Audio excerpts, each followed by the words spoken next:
Hi, you're listening to Sergeant Dorsey Speaks podcast produced by the Get Global Network. Let's get to it. So I'm going to start off this week's podcast talking about, my favorite topic, right? The stupid police officers, the gift that keeps on giving, right? Because over in Cincinnati, there's a couple of police officers right now that are facing some disciplinary action. Two officers are being accused of making racial slurs and are each facing discipline from the police chief over there, Chief Elliot Isaac, on the Cincinnati Police Department. And evidently these two officers, one who is white and one who is black, were caught making racial slurs in their interactions with members of the community in a couple of separate different instances, and this was as a result of body-worn cameras. And so Chief Elliot Isaac is not playing over there, and he's recommended that these officers be suspended. And it's going to now go to the city manager over there, Patrick Dehaney, who will make the final approval with regards to suspension. But it's kind of interesting because one of the officers, who happens to be a brother man, his name is Dante Hill, and in his defense, I think he thinks he, could play the black card and get a pass because, when he uses the N-word, he does it kind of as a term of endearment. Is what his position is, and so therefore it's all good. But no, sir, Officer Hill, we don't do that. We don't mistreat and malign our own people just because. So I'm hopeful and believing that he will be dealt with appropriately, and hopefully both of these officers will do better going forward, because listen, this is how it starts. And I think if the police chief takes definitive and affirmative action, if this is their first instance of misbehavior, then maybe this will deter them from escalating inappropriate behavior when they deal with the community going forward. And so if I see more about this, I'll let you know what happens over there on the Cincinnati Police Department with Officer Dennis Barnett and Dante Hill, who seem to have an affinity for the N-word in their dealings with community. Also continuing this week is the deadly police shooting trial of former Minnesota police officer Mohammed Noor. Trial continues, and there's been a lot of testimony that's been going on back and forth between his partner officer, his police chief, and others with regards to why they didn't think that Officer Noor was justified in using deadly force when he shot and killed Justine Damon back on July 15, 2017. And so what Officer Noor is doing is he's using the self-defense strategy that has worked so many times for white officers, when we know that, they really weren't in fear, but they said it and it worked. And so now we're going to see if it works when a black man says, I was in fear.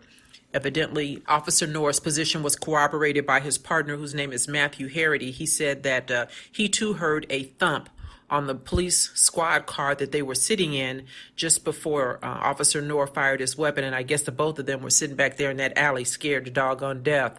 And somehow, I don't know what made them think, two police in a car in an alley means ambush. But nonetheless, that was what Officer Noor said he was fearful of, and his partner Harity said he was kind of thinking the same thing, that this could be an ambush, that the person who made the call set them up, lured them into the alley to hurt them. And so Noor was the first to react when he heard a noise, a thud, or whatever it was that scared the bejesus out of him and caused him to shoot across his partner officer and strike this woman, who happened to be the person who called 911 because she was trying to do a good thing, thought someone was being assaulted or something in the alley. And sounds like she came downstairs or came outside to meet the police to tell them what she heard or saw, and ultimately lost her life. And so trial is ongoing, and we'll see if this self-defense claim will work for Officer Mohammed Noor, former Officer Mohammed Noor. Here in LA, I had reported a few weeks back with regards to the mayor here in Los Angeles, Garcetti, and some information that he received from an LA Times article that had to do with the frequency in which Metropolitan Division officers assigned to LAPD were stopping Black and Latino motorists. And so Mayor Garcetti was concerned and made his concerns known. And as a result of that, Police Chief Michael Moore and the police captain over there in Metropolitan Division have changed their evil ways, if you will. And so it's reported now that the officers in Metropolitan Division are not happy about that. They feel like they have been, falsely accused of racial harassment and discrimination, blah, blah, blah. And, somehow now their hands are, tied behind their back, if you will, figuratively, and they can't do that good work, the Lord's work that they were doing over there in South Central Los Angeles. I'm talking about 77th Division, Southeast Division, Southwest Division, which are predominantly Black and Latino. Because listen, Metropolitan Division officers, they work an elite unit. That's what it's called, air quote, elite. They work an elite unit, specialized unit, and they're not tied to radio calls, so they can just roam about the city freely and stop whomever they want, whatever they want, under, what's termed a pretext stop. And by pretext, what I mean is that, an officer just, all I got to do, is get behind you for a few minutes and I'll find a reason to stop you. Any good police officer, patrol officer knows that trick, right? And so it's not so much the stop, it's not the pretext stop, because they're generally, most oftentimes, legal chicken shit, albeit, but legal, like big old giant dice hanging from your rearview mirror, or tinted windows, or no front plate, people who double park or pull over to the curb in the red for a minute because you want to holler at somebody, right? That's all wrong and a violation of the vehicle code in some instances, but it gives us a reason to stop you.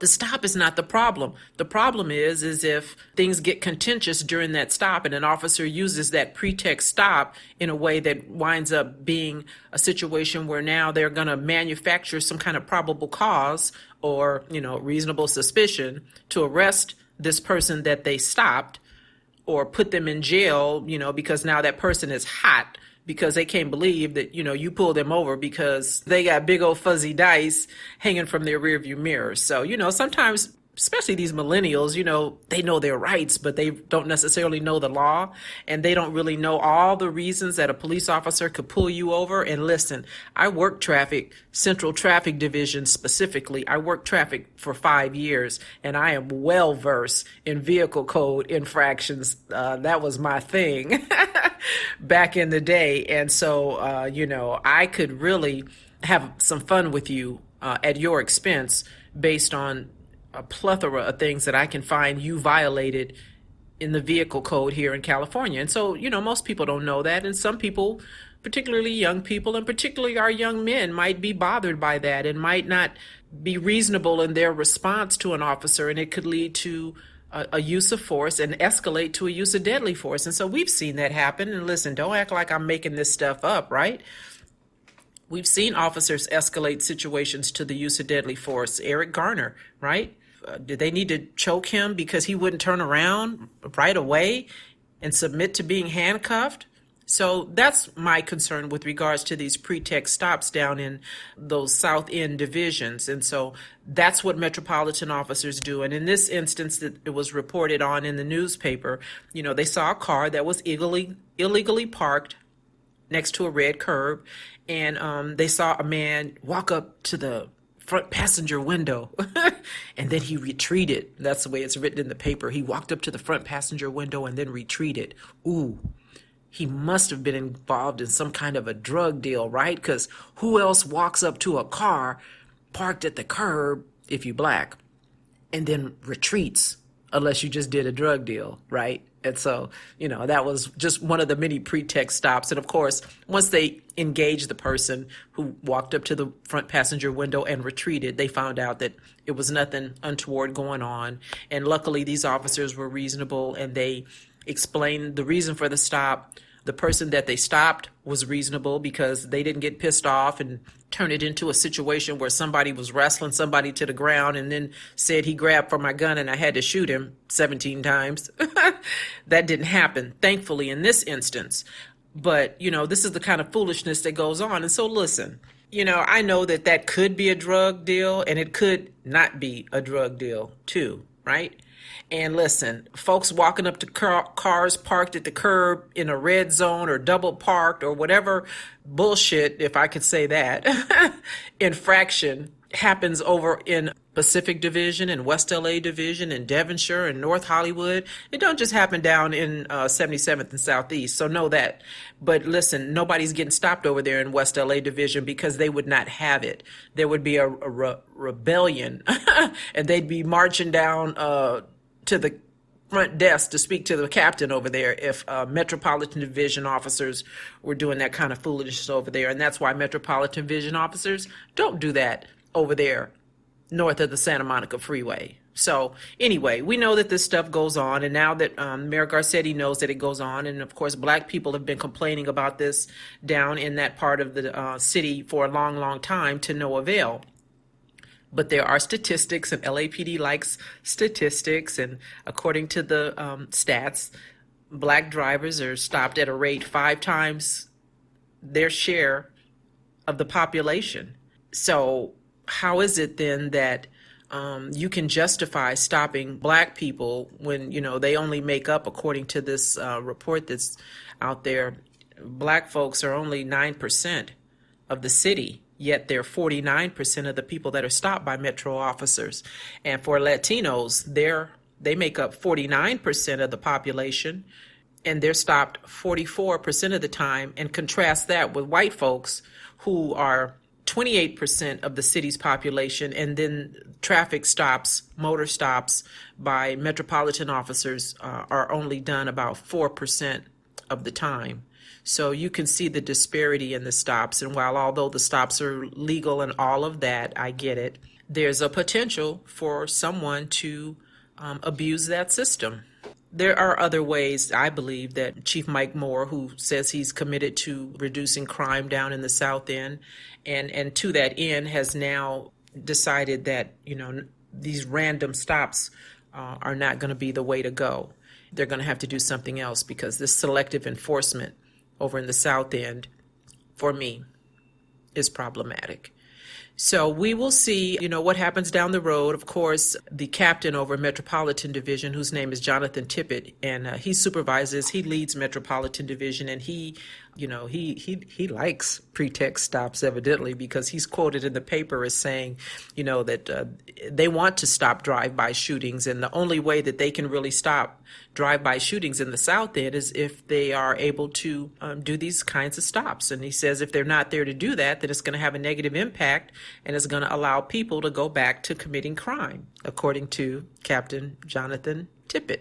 And then that's also corroborated and furthered by Deputy Chief Cato down there in the South End. He's the Deputy Chief in South Bureau, and he says that, listen, the reason Metro officers stop a large number of black drivers is because many of the violent crime is committed by black suspects. Who knew? I'm sure somewhere Deputy Chief Cato can find some stats that will show you that most of the violent crime is committed by black suspects. Because, listen, LAPD knows how to manipulate some facts. And so let's just say that that's true. Large number of black drivers are committing violent crime. Okay, let's just say that that's true. But what about those other black drivers out there, 4 of which could be any one of my sons, who are not committing violent crime, but happen to be black and happen to be driving around in South Central Los Angeles and get stopped by some LAPD officers who then do that thing that I've been describing earlier, which is create a situation to escalate an encounter and then wind up having to manufacture probable cause to arrest one of my black sons because they put hands on him when they had no business putting hands on him. But you know what I tell you, once they put hands on you, you got to go to jail for something. And so, they're going to arrest you. What about that group of black drivers who are not involved in black crimes, Deputy Chief Cato? I'm just wondering. I'm asking for a black driver. Yeah. So anyway, we'll see what happens. They have tamped down their traffic enforcement, if you will, the pretext stops down there in South Central. And according to, statistics, the numbers have dropped dramatically since December 2018. And if you want to really know what that looks like, you can Google the LA Times article. It will show you the numbers in December of 2018. I think it was something like 1,300 plus traffic stops. And last February, a couple of months ago, it was down to like 744. So they're not happy about not being able to stop black and brown folks down in South Central. But anyway, it's I think it's a good thing. And listen, and this is why, I was speaking on last week in Sacramento about that AB 392, which will cause officers to de-escalate situations when, they have an opportunity to, rather than exacerbate a situation. And so, 392 is not law just yet. And we need to be mindful of that. So to that end, let me just tell you real quick, because I've been having some communication with some folks up in Northern California. There is a assembly bill that the police unions and I guess the FOP are trying to put forward that will be a contrast bill, if you will, to AB 392. And this bill doesn't require really any accountability to the level that AB 392 does. The police unions and others are saying that more training is what's needed here in California. Officers shouldn't be held accountable. I mean, it's, they said it was unreasonable, and you expect officers to have superhuman capabilities if they have to go through a checklist and figure out whether or not I can shoot you 17 times or not. That's just too much to ask.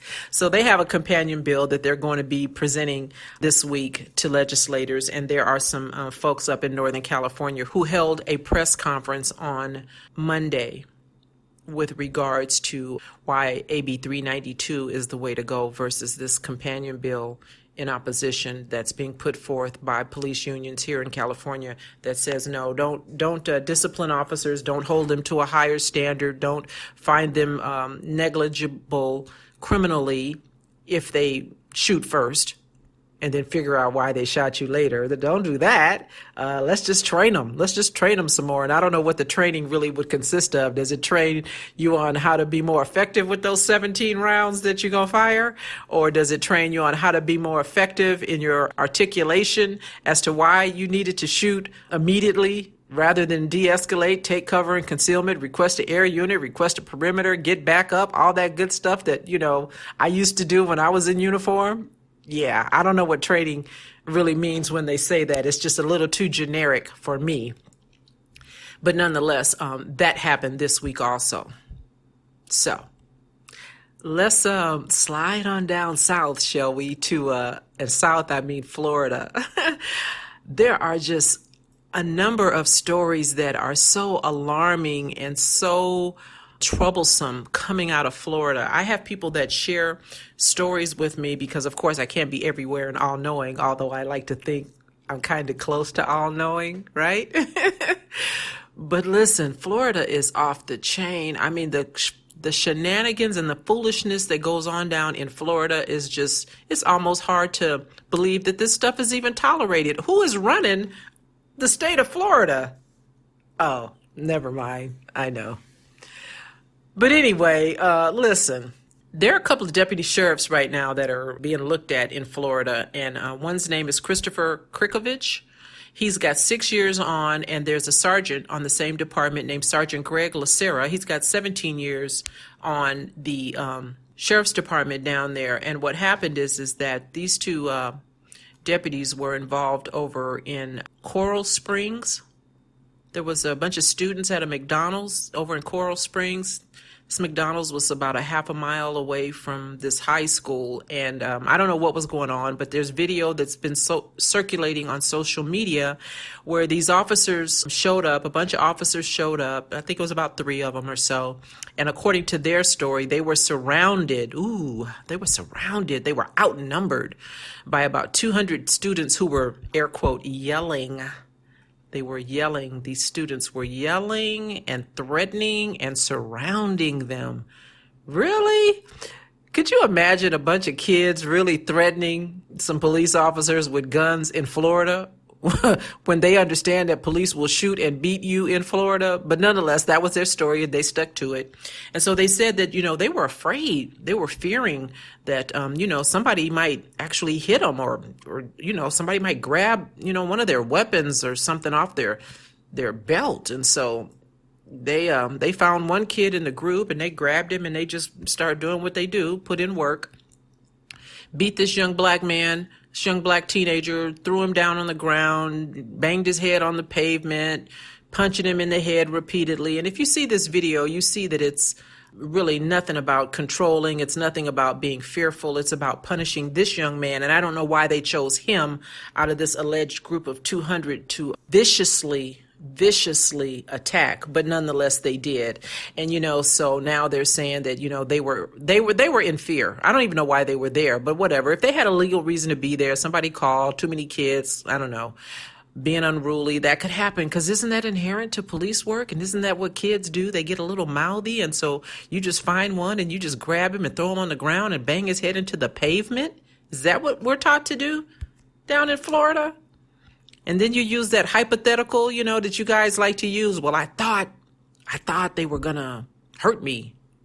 Well, maybe they weren't gonna hurt you, Sergeant Greg LaSierra, because you're the sergeant out there with 17 years on the job, and I'm sure young Christopher Krikovich with 6 years on the job was looking to you, Sarge, to lead the way. And you did a piss poor job, Sergeant. So now there's, this video, and there's an investigation, and the Broward County Mayor, Mark Bogan, has said that, there is some form of discipline that's needed. Now, I don't know what that means. Some form of discipline is needed. These two jackasses need to be fired. They need to be fired. That's the discipline that's needed, Mayor Mark Bogan. So, we'll have to wait and see. I'll continue to monitor and see what I can find on social media and in other places with regards, and I don't know this young man's name. He's a minor, so I haven't seen any reports that mention his name, but I'm sure by now a lot of you have probably seen the video and know exactly what it is I'm talking about. And I pray to my God that this young man's family was able to get a good attorney, because listen, they don't mind paying you. Thankfully, this young man lived. It's my prayer and hope that he doesn't have any significant head trauma that's going to be long lasting, and that he gets a good attorney, and that the Broward County Sheriff's Department will make sure that this young man gets a good college education. Thank you, Deputy Christopher Krikovich and Sergeant La Sierra. Yeah. And then on to another area in Florida, Miami Gardens. There's a really long article that I found about Miami Gardens Police Department. And listen, they are just Miami Gardens. Ooh wee. Florida is being called the stop and frisk capital of the world. And so when you understand what's going on over there in Miami Gardens on that police department, ooh wee.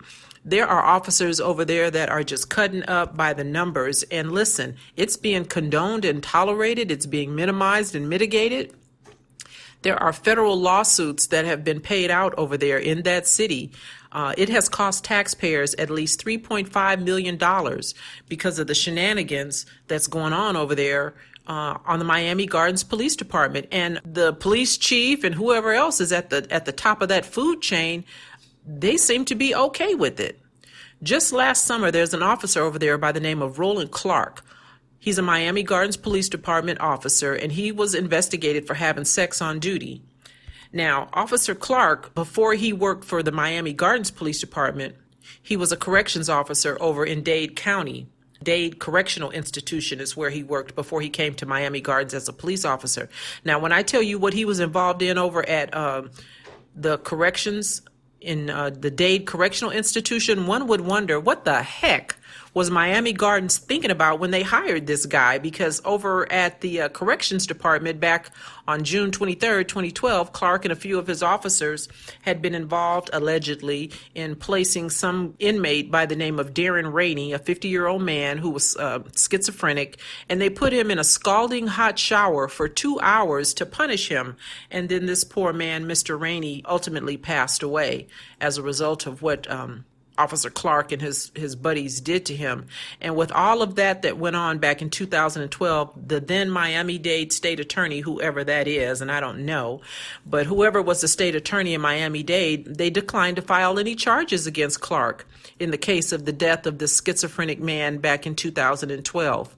And then in 2018, in January, the state of Florida settled a lawsuit finally for this Mr. Rainey, his family received $4.5 million for that scalding hot shower that he was subjected to that ultimately cost him his life. So it took the family about 6 years to get it resolved, but they were given $4.5 million because, listen, that's what cities do. When they have errant officers who cut up and misbehave, cities will pay. So shoot, look like Florida got a whole lot of money. They got $4.5 million last January to give to the family of Mr. Rainey. So to that young man over there in Coral Springs, go ahead and get you some coins, sir. So after Officer Clark was involved in that 2012 incident, 2 years later, right? 2 years later, now understand the settlement hadn't been resolved, so maybe that's why he was able to get hired over in Miami-Dade. I don't know. I mean, in Miami Gardens. But nonetheless, in 2014, he started working, Clark started working over at Miami Gardens, and his bad behavior continued because, listen, he didn't learn anything after he scalded that man to death. And so he lived to offend again. And because they didn't do their due diligence over there in Miami Gardens, they hired him without, obviously they didn't realize he was responsible for the death of someone, or if they did, they didn't care. Kind of like the police departments that tried to hire Timothy Loman after he shot and killed Tamir Rice. There was two departments that wanted to have him come work. So clearly they didn't care that he had shot a 12-year-old child. And so here in Miami Gardens, they didn't care that Ronald Clark was involved in the death of someone. And so they hired him. And he was able to continue on with foolishness. And so once he got hired over there, you know, one of the things that he's allegedly involved in is some kind of a traffic collision or something. He was driving his truck and his police truck, and he ran a red light and he hit a driver, and then he somehow lost some evidence in a homicide investigation, and nothing happened with that. And then, you know, 2 years later, 2016, August of 2016, now Clark, you know, still cutting up. He was warned, air quote, he was warned by 3 supervisors to not pursue any personal relationships at work because he's getting involved with women, turning what we call, you know, on-duty contacts into off-duty contacts, right? So he's got a reputation. They know that he gets down that way. They being supervisors, because it says in this article that three superiors warned Clark in 2016 to knock it off and quit messing around with these females that you're meeting on duty. But oh no, he was not to be deterred. And so about a month after that, he's finding himself under investigation by Internal Affairs because why? He has repeatedly visited this woman's house while he was on duty. They have video of this dude coming out the woman's house all hours of the night, and he's so sick with it, he wouldn't even get dressed. They got a video of him coming out the woman's house about 4 o'clock in the morning in his boxers, some socks, and I guess carrying his uniform in his hand. All this while he's on duty, right? Now, he denied that he was at the woman's house having sex with her. You know, could nobody prove that unless they could, you know, be a fly on the wall and really, you know, prove that, right? So he denied that he was having sex with this woman on duty, even though he's coming out the house at 4 o'clock in the morning, you know, wearing his boxers. His story was he had spilled some gravy. Is that what we call it? He spilled some gravy on his pants. And the investigators from IA, they took his word and they closed the case. Now, he did wind up getting a 5-day suspension for violating a code of conduct. But, you know, that was really a mere slap on the hand, right? And then a year after that, in 2017, because listen, what has he learned? Nothing. So a year later, in 2017, now this same Officer Clark, he's caught up in another personal relationship on duty. And he bragged and said, you know, whatever, it ain't going nowhere, because he already knew he had just beat one internal affairs investigation regarding inappropriate behavior with a female. And so he was kind of right. It really didn't go anywhere. A year later, August 2018, you know, they're still checking him out. They're following him around. They have officers who are surveilling this Ronald Clark. They surveilled him for 3 years, evidently. And they found him, you know, going back and forth to this woman's house, that woman's house, all hours of the day and night, on duty, off duty. They found him, you know, sleeping in his car, patrolling around, doing everything but police work at taxpayer expense. And so while all of this was going on, he was still allowed to continue this kind of activity, going to strip clubs. I mean, this guy is off the hook, and there is no accountability. And so there was one of these females who came and talked to Internal Affairs, and she said, look, this man is at my house 6 times a week. Now, I don't know if she fell out with them, and that's why she's telling them, because obviously, you can't come to somebody's house six times a week.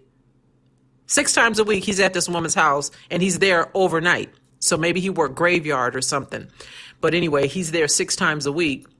That sounds a little excessive because, right, you'd have to have a day off somewhere in there. But nonetheless, she told Internal Affairs about this activity, and she showed them pictures and stuff that she had garnered because, she probably figured I never know when I may need to, report on this guy. So she showed pictures of him, leaving her house, and pictures of him, carrying his radio and stuff in his hand and staying. And yeah, she was documenting because, I don't know, I guess she didn't trust him. Or maybe she realized that he's probably not a nice guy. Maybe he wasn't very nice to her. Who knows? But anyway, she had put together enough information and provided video to the investigators to show him leaving her house at various times. Even with all of that, he lived to offend again. And at some point, I guess, now word has gotten to the chief over there, Delma Noel Pratt. And so in November of 2018, Chief Delma Noel Pratt sustained 47 different violations of department policy against Clark, and she recommended his termination. However, that was in November of last year.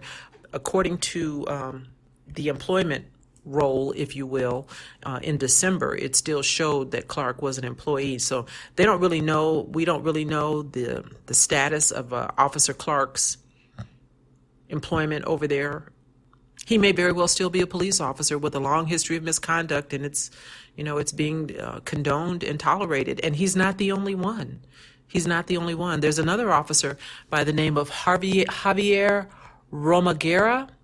Javier Romagera has also faced many accusations, and he's, lied about car accidents. He too has lied about being involved with females that he met on duty, sexual assault of a mentally ill woman who reported some shenanigans that went on when he encountered her in a radio call where they were going to Baker Act her, which is their version in Florida, 5150 hole, right? Mental illness hole for observation. So they encountered this woman, and rather than Baker Act her and place her in protective custody, this officer, Javier Romagera, one of the officers on scene, decided to take this lady, check her into a motel, and sexually assault her. Checked her into the motel using his police credit card, or used the police account. Told the people at the hotel, the motel, whatever it was, that she was a victim of domestic violence, and so they didn't think much of it, and he sexually assaulted her for 2 days.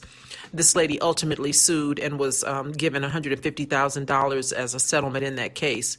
And so, I just want to know, because listen, every police chief or sheriff or whatever, police chief for sure, serves at the pleasure of the mayor. So Mayor Oliver Gilbert over there in Miami Gardens, what's up?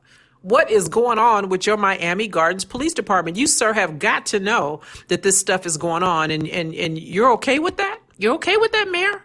Because, see, this is what happens when you have, and I talk about corruption and racism and foolishness being top down. This is what happens when you have, top down corruption, top down institutionalized foolishness. When you have an internal affairs division that is either complicit or scared to act or scared to impose significant penalties, when you have powerful police unions who get behind officers who are cutting up and doing stupid stuff. This is what happens when you have local prosecutors who refuse to bring criminal charges against police officers like Ronald Clark and Javier Romagera. Before these two guys, the police chief over there, Matthew Boyd, he was forced to resign in 2013 amid revelations that he too was involved in some shenanigans. He was encouraging his officers to stop, frisk, and detain black men. There was one man in particular, his name is Earl Sampson. He's 28 years old, and he had been stopped 419 times between 2008 and 2013. And they said that most of the charges were for trespassing at his own place of work. This guy, Earl Sampson, 419 times he was stopped under the command of then police chief Matthew Boyd. And so Matthew Boyd resigned, and then they brought in someone else. During that time, though, there was a gentleman by the name of Laval Hall, another black man. He was diagnosed with schizophrenia, and he was tased and shot to death by the Miami Gardens Police Department. And the officer who shot Mr. Laval Hall back in February 2015, his name is Edo Tremino. Now, Laval Hall's mother called because he was having an episode, and she called and, was requesting police assistance like we've seen happen before, and Officer Tremino shot and killed him. So Officer Tremino left Miami Gardens, but he wasn't done with police work, because now Officer Edo Tremino, who shot and killed Laval Hall in February of 2015 in the midst of a schizophrenic episode, he now works for Palm Beach County Sheriff's Office. He lived to offend again. Edo Tremino is a sheriff deputy in Palm Beach County.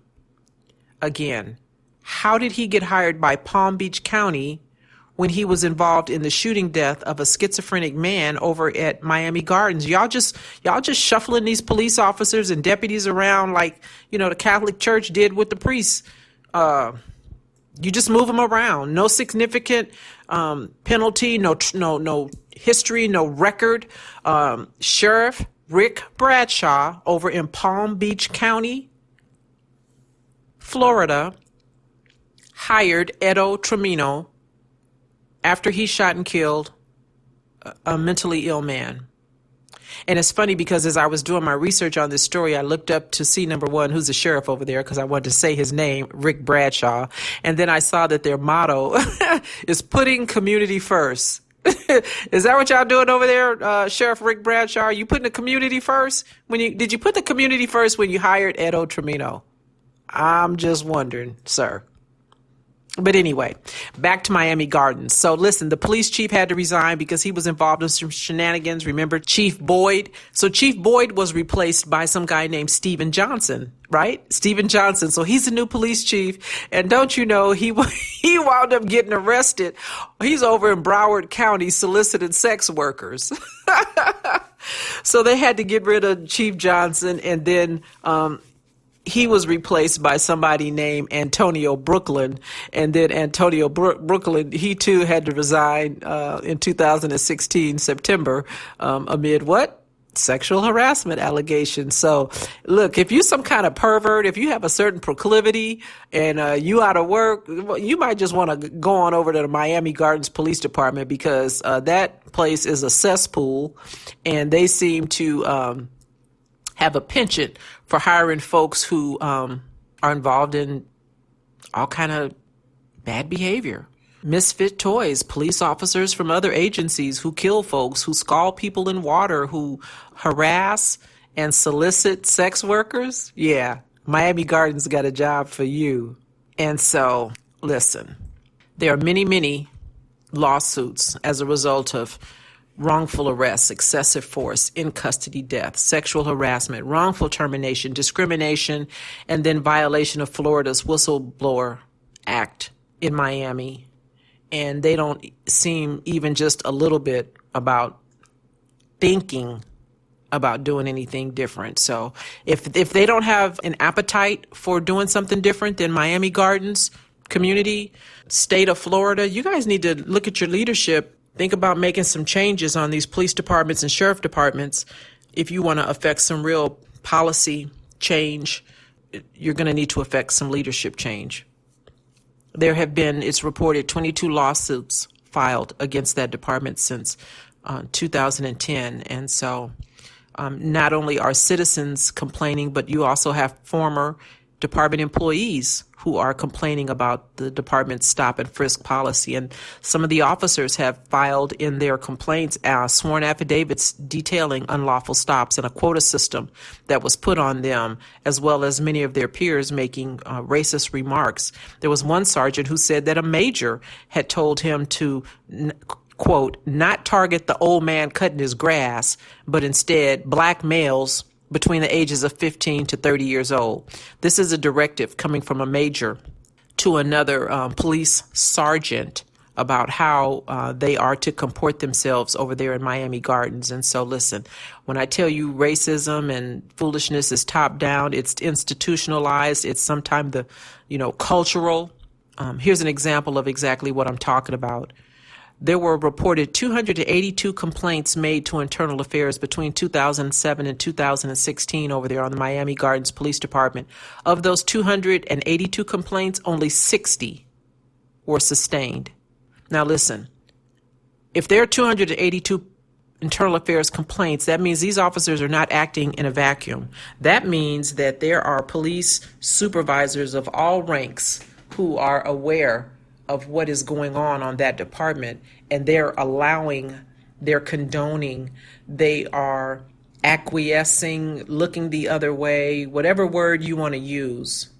There was an internal memo that was included in a lawsuit recently, and it said that of those 79 of those lawsuits against the department, 79% of the internal affairs investigations found no wrongdoing. So I was telling you about this officer, Javier Romagero, and all of the things that he had been involved in, and, this lady that he ultimately, settled a lawsuit, $150,000, because he had taken her to a hotel and had checked her in and assaulted her, and all of that other stuff went on.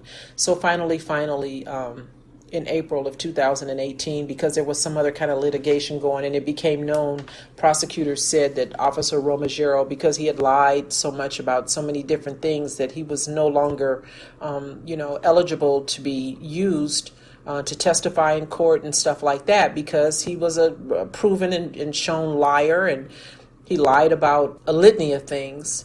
And the state attorney general's office has failed or declined to prosecute him on most of the things that he had been accused of. But because he had lied about so many different things, once you're proven a liar as a police officer, you really is here in LA, if you're accused of false and misleading, which is lying, then you really can't be a police officer, because you can't go to court, you can't testify under oath to anything, because nobody can believe you, because you're a shown, proven, demonstrated liar. And so because of that, the many lies that he has told, it was made known in a public way that he really was ill fit and not able to be counted on, to be used effectively in his role as a police officer. And so somewhere down the road, because of all of the things that he had been involved in, he was given a 10-day suspension.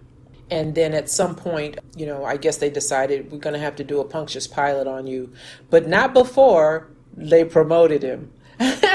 He was given a 10-day suspension for variety, for something that he had been involved in, and all of the other things that I've already alluded to. But even with all of that going on, they promoted this guy, this Javier Romagero, to sergeant in 2016 in the midst of all of these allegations of misconduct. And while all of that was going on, he's a sergeant now. They had to pull him and put him on the desk for a minute, and then at some point he was transferred to the professional compliance unit over there. The professional compliance unit is basically their internal affairs. So this guy, who's involved in all sorts of inappropriate behavior, is now a sergeant over in their internal affairs, where he's conducting background investigations on potential new police officers, and he's assisting himself in other internal affairs investigations.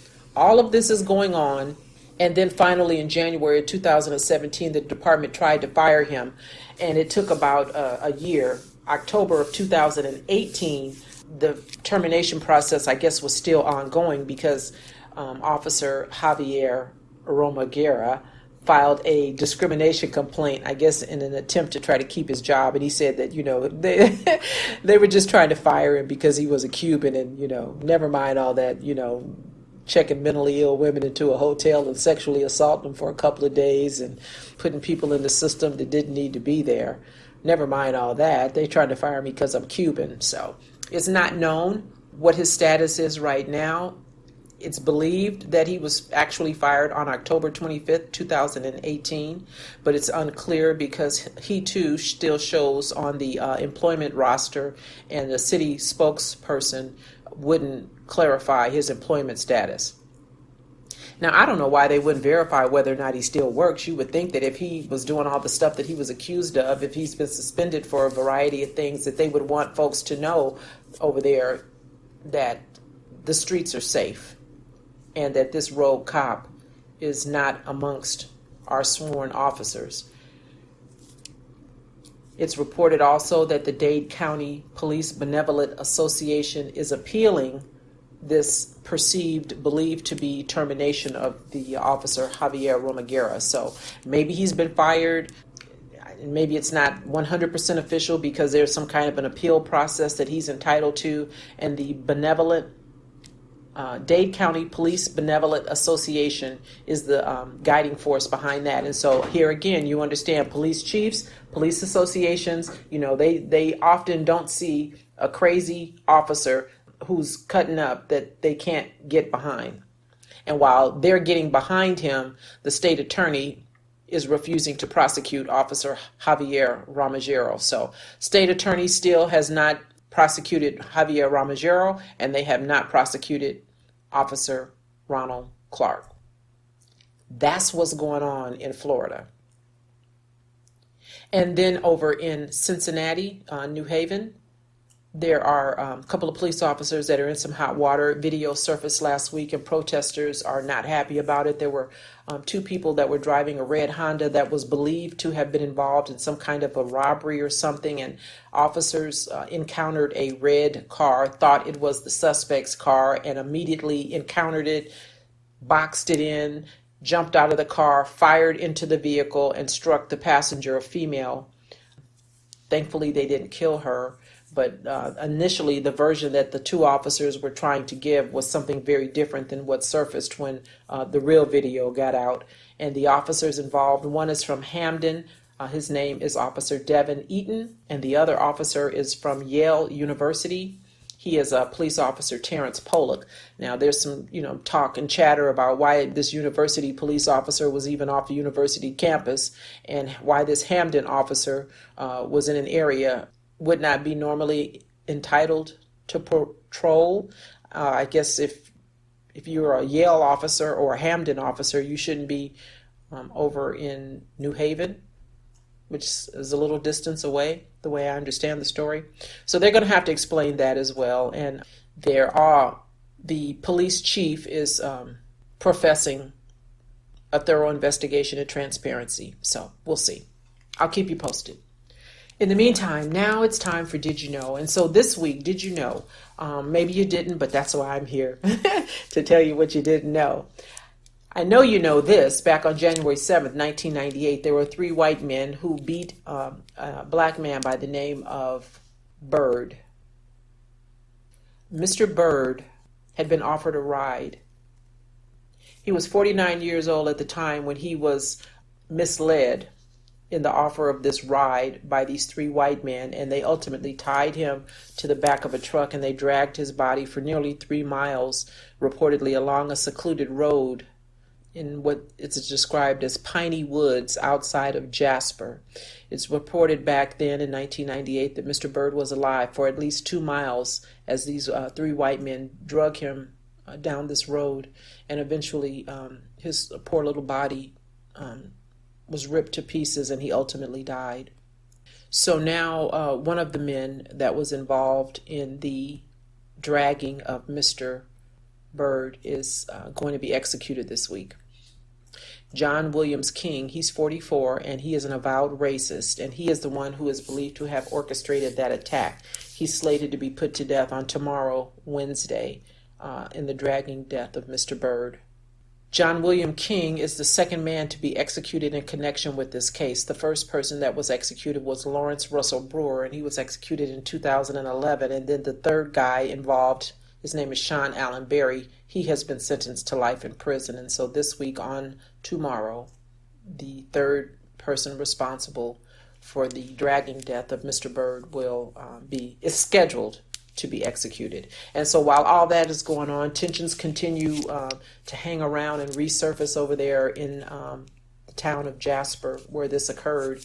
And there is a young man right now, 33 years old, who is on the city council His name is Rashad Lewis, and Rashad Lewis is right now the only black on the 5-member council, and he is soon to run as the next mayor over there in Jasper. He will be running against the current mayor, whose name is Gary Gatlin.